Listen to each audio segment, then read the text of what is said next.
नमस्कार, आज आपण करूया ओल्या नारळाचे मऊसूत आणि चविष्ट असे लाडू। यासाठी इथे मी 2 नारळाचं डेसिकेटेड कोकोनट बनवून घेणार आहे।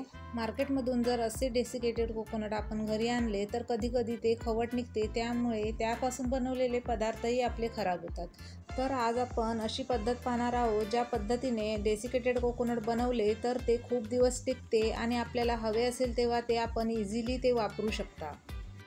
इथे तुम्ही पाहू शकता मी 2 नारळाचे असे 4 भाग करून घेतलेले आहेत आणि मध्यम गॅसवर कढई ठेवून त्यामध्ये पाणी गरम करायला ठेवलेलं आहे।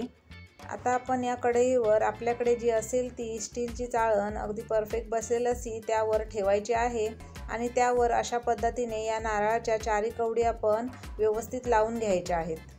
आपल्याला या नारळाच्या कवडी अशाच लावायच्या आहेत आणि नंतर त्यावर आपल्याला अशा पद्धतीने परफेक्ट बसेल असं झाकण लावून आपल्याला 15-20 मिनिटं या सर्व नारळाच्या कवडी वाफवून घ्यायच्या आहेत। अशा या नारळाच्या कवडी बसवताना आपल्याला उपडी बसवायच्या नाहीत, कारण त्यामुळे करवंटीचा जो लालसर भाग आहे तो नारळातील खोबऱ्याला, सफेद खोबऱ्याला लागेल आणि आपले हे खोबरे लालसर होईल। त्यामुळे अशाच पद्धतीने यामध्ये कवडी बसवताना आपल्याला बसवायच्या आहेत।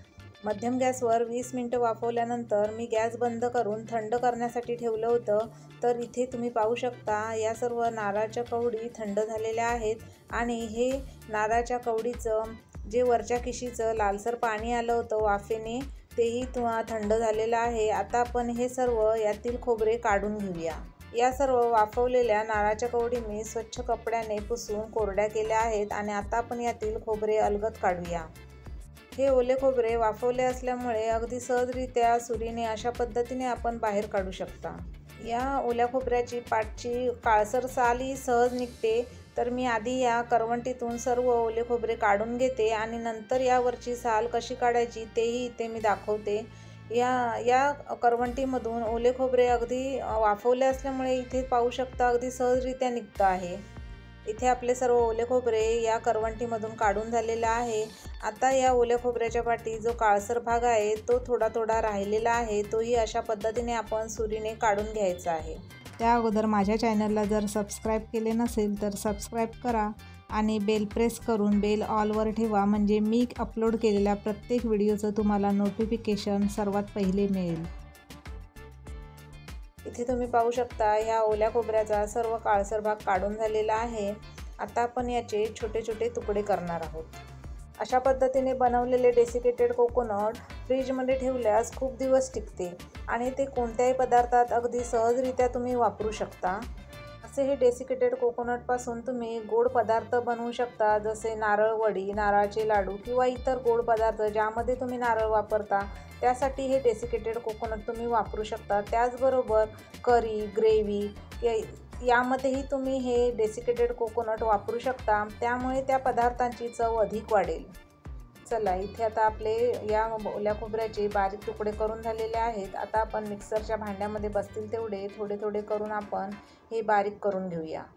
तर इथे मी मिक्सरमध्ये बारीक करून घेतल्यानंतर पाहू शकता अशा पद्धतीने अगदी सर्व एकसारखे बारीक झालेले आहे। 2 वेळा मी अशा पद्धतीने फिरवून घेतले आणि अगदी छान ओले असल्यामुळे ते पटकन लवकर बारीक झाले। आता हे बारीक केलेले खोबरे आपल्याला स्लो गॅसवर पॅन ठेवून त्यामध्ये गरम करून घ्यायचे आहे। तर आपले हे खोबरे जास्त आहे तर मी 2 भागामध्ये हे मंद गॅसवर थोडे गरम करून घेणार आहे। गॅस आपल्याला स्लोच ठेवायचा आहे, नाहीतर या ओल्या खोबऱ्याचा कलर बदलेल। अशा पद्धतीने बनवलेले डेसिकेटेड कोकोनट खूप दिवस टिकते, तसेच यापासून बनवलेले पदार्थही खूप चविष्ट होतात। या डेसिकेटेड कोकोनटपासून तुम्ही गोड पदार्थ, त्याचबरोबर करीमध्ये, ग्रेव्हीमध्ये किंवा भाजीमध्येही तुम्ही हे डेसिकेटेड कोकोनट आयत्या वेळी वापरू शकता। इथे तुम्ही पाहू शकता मार्केटमध्ये जसे मिळते तसे हे डेसिकेटेड कोकोनट अगदी सोप्या पद्धतीने घरच्या घरी तयार केलेले आहे। इथं आपल्या ओल्या खोबऱ्याचा किस म्हणजे डेसिकेटेड कोकोनट तयार झालेला आहे। आता आपण यातील 3 वाट्या यामध्ये वापरणार आहोत। तर त्याचबरोबर इथे वेलची पावडर घेतली आहे आणि इथे अर्धी वाटी दूध पावडर घेतली आहे। दूध पावडर अशी मिळते बाजारामध्ये विकत, तेही तुम्ही आणू शकता आणि त्याचबरोबर 1 वाटी मी साखर घेतली आहे। हे प्रमाणामध्ये अगदी परफेक्ट लाडू तयार होतात। मध्यम गॅसवर कढई ठेवून त्यामध्ये आता मी अर्धी वाटी पाणी टाकत आहे। त्याचबरोबर त्याच आकाराच्या वाटीने 1 वाटी मी साखर घेतलेली होती, तीही यामध्ये मिसळून आपल्याला वितळवून घ्यायची आहे। इथे मी प्रमाणासाठी एकाच आकाराच्या वाट्या घेतलेल्या, त्या प्रमाणानुसार तुम्ही इतर कोणतेही भांडे वापरू शकता। इथे आपल्याला हे नारळ लाडू बनवण्यासाठी 1 तारी किंवा 2 तारी पाक बनवायचा नाही, फक्त साखर वितळली आणि थोडासा या पाकाला चिकटपणा आला की आपण त्यामध्ये बाकी सर्व मिश्रण यामध्ये मिसळून घ्यायचं आहे। आता आपण यामध्ये किंचित मीठ टाकूया आणि तेही त्यामध्ये मिसळून घेऊया। किंचित मीठ टाकल्याने गोड पदार्थांना खूप छान चव येते। सर्व साखर चांगली वितळून झालेली आहे। त्याचबरोबर थोडा वेळ उकळल्यानंतर या मिश्रणाला थोडासा चिकटपणा येतो आणि आता आपण यामध्ये 3 वाट्या डेसिकेटेड कोकोनट घेतलेलं ते यामध्ये सर्व टाकून घेऊया। त्याचबरोबर इथे मी अर्धी वाटी मिल्क पावडर घेतलेली, तीही यामध्ये अशा पद्धतीने मिसळून घेऊया। मिल्क पावडरमुळे हे लाडू अधिक रुचकर बनतात। अशा पद्धतीने बनवलेले लाडू बाजारात मिळणाऱ्या नारळाच्या लाडूपेक्षा अधिक रुचकर तर बनतातच, पण बाजारात मिळणाऱ्या लाडूंच्या किमतीत तुम्ही हे जास्त लाडू इथे घरच्या घरी बनवू शकता। मंद गॅसवर हे सर्व साहित्य चांगले एकजीव मिसळल्यानंतर आता आपण शेवटी यामध्ये अर्धा चमचा वेलची पावडर टाकूया, तीही त्यामध्ये चांगली मिसळून घेऊया। इथे तुम्ही पाहू शकता अगदी परफेक्ट प्रमाणात आणि परफेक्ट असे ओल्या नारळाचे लाडूचे मिश्रण तयार झालेले आहे। गॅस बंद करूया आणि आता आपण याचे लाडू बनवायला घेऊया। मिश्रण थोडेसे गरम आहे, थोडेसे हाताला मी पाणी लावून घेतले आहे। गरज लागली तर हाताला पाणी लावा, नाही लावले तरी चालेल। आणि आता आपण अशा आपल्याला आवडीच्या आकाराचे आपण लाडू बनवून घ्यायचे आहेत।